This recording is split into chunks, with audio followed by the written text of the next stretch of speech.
নারীদের উপর হামলা ও নির্বাচনে কেউ সংঘর্ষ করলে সমুচিত জবাব দেবে জামায়াত। শেরপুরে ডাক্তার শফিকুর রহমান, সরকারি কর্মকর্তাদের ভয় দেখাচ্ছে একটি দল।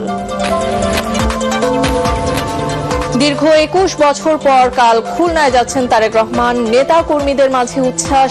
জামায়াতে ইসলামী নারী ক্ষমতায়নের পথে বাধা, ব্রিফিংয়ে মাহদি আমিন। একটি দল শান্তি ও প্রতিরোধ কমিটির নামে নির্বাচনে বিশৃঙ্খলা সৃষ্টির অপচেষ্টা চালাচ্ছে। ইসিতে অভিযোগ বিএনপির। আমিরের টুইটার হ্যাক করে আপত্তিকর পোস্টের অভিযোগ জামায়াতের। রাজধানী সহ সারা দেশে প্রচার প্রচারণা আর গণসংযোগে ব্যস্ত প্রার্থী ও নেতাকর্মীরা। সন্ত্রাস ও মাদকমুক্ত সমাজ গঠন সহ দিচ্ছেন নানা প্রতিশ্রুতি।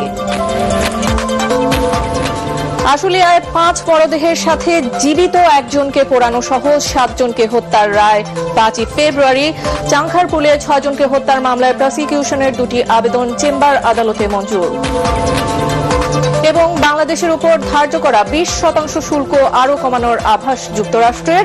9 ফেব্রুয়ারি চুক্তির সম্ভাবনা জানালেন বাণিজ্য সচিব।